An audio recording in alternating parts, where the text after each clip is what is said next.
Assalamualaikum warahmatullahi wabarakatuh. Saya Mita Oktavia Lestari dan rekan saya Gisti Awalia. Kami dari kelompok 7. Di sini kami akan mempresentasikan mengenai artikel kami yang berjudul Desain Program Pemberdayaan Masyarakat. Langsung saja. Nah, pemberdayaan masyarakat adalah upaya fasilitasi yang bersifat non-instruktif guna meningkatkan pengetahuan dan kemampuan masyarakat agar mampu mengidentifikasi masalah, merencanakan dan melakukan pemecahan masalah dengan memanfaatkan potensi setempat dan fasilitas yang ada baik dari instansi lintas sektoral maupun LSM dan tokoh masyarakat.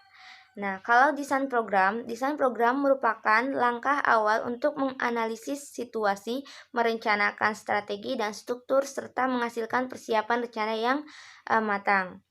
Nah, jadi sebelum kita melakukan program pemberdayaan masyarakat itu, kita diharuskan untuk mendesain konsep daripada program pemberdayaan masyarakat yang akan dilakukan.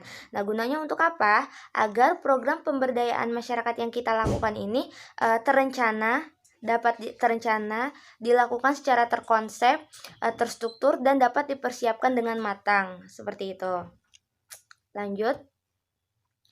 Pemberdayaan masyarakat dimaksudkan sebagai pemberdayaan yang sengaja dilakukan pemerintah untuk memfasilitasi masyarakat lokal dalam merencanakan, memutuskan, dan mengelola sumber daya yang dimiliki sehingga pada akhirnya mereka memiliki kemampuan dan kemandirian secara ekonomi, ekologi, dan sosial secara berkelanjutan.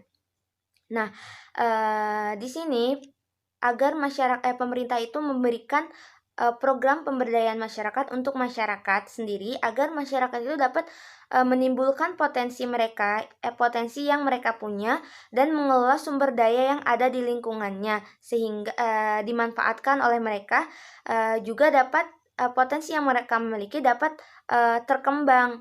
Mereka bisa mandiri secara seperti tadi ekonomi, ekologi, dan juga sosial. Seperti itu. Lanjut. Pemberdayaan masyarakat juga harus dapat menciptakan suasana yang memungkinkan potensi masyarakat dapat berkembang, memperkuat potensi yang dimiliki masyarakat melalui langkah-langkah nyata yang menyangkut penyediaan berbagai input dan pembukaan dalam berbagai peluang yang akan membuat masyarakat semakin berdaya, seperti melindungi dan membela kepentingan masyarakat tersebut.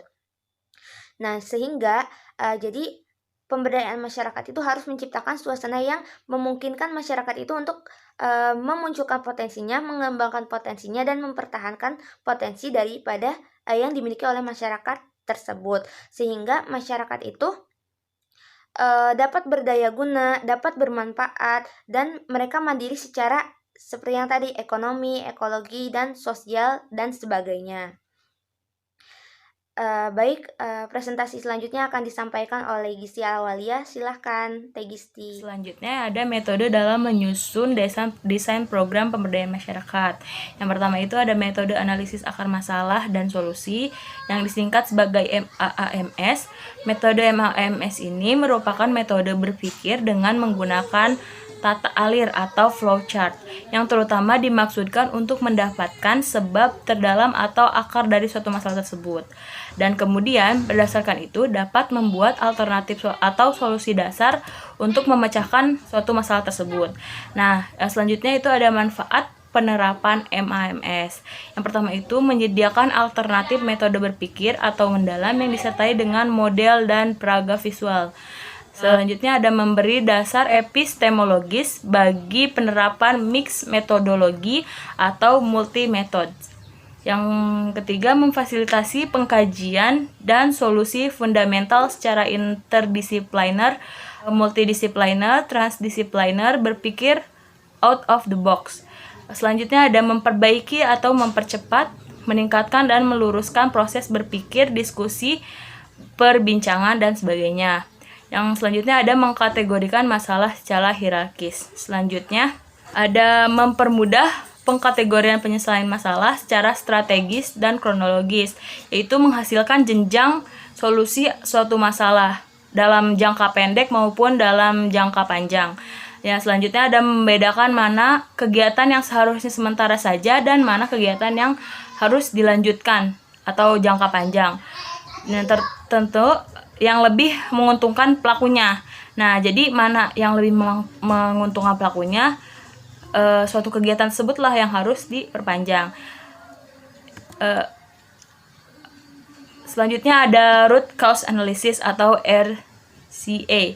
Adalah sebuah pendekatan sistematik untuk mendapatkan akar permasalahan sesungguhnya dari suatu permasalahan lain. Nah, definisi RCA merupakan sebagai struktur logis yang mendefinisikan kejadian apa yang menyebabkan terjadinya suatu kejadian yang tidak diinginkan atau diharapkan. Nah, jadi RCA itu merupakan sebuah alat yang dirancang untuk membantu mengidentifikasi dan menjelaskan tidak hanya apa, tapi bagaimana sebuah kejadian terjadi dan mengapa kejadian tersebut terjadi.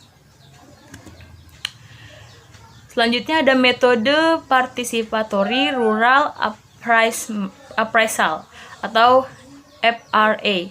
Merupakan suatu pendekatan yang memanfaatkan macam-macam teknik visualisasi, misalnya itu seperti gambar, tabel, dan bentuk atau diagram untuk proses analisa keadaan. Selanjutnya ada tahap dalam proses kajian. Yang pertama itu ada persiapan desa atau masyarakat, yaitu menentukan teknis pertemuannya itu seperti apa. Yang kedua itu ada persiapan dalam tim, yaitu kesepakatan teknik FRA, alat dan bahan, pembagian dan peran, serta tanggung jawab. Selanjutnya ada pelaksanaan kajian keadaan, dan terakhir ada pembahasan hasil dan penyusunan rencana tindak lanjut. Selanjutnya itu ada LFA, adalah instrumen analitis dalam menyusun rencana kerja yang berorientasi pada hasil atau sasaran. Nah, dan dilaksanakan secara partisipasi. Metode analisis kerangka logis adalah metode perencanaan atau desain proyek yang berorientasi pada sebuah tujuan. Seperangkat alat perancang yang bila digunakan secara kreatif itu dapat membantu perencanaan, perancangan, pelaksanaan, dan evaluasi proyek. Sekian presentasi dari saya, kurang lebihnya mohon maaf.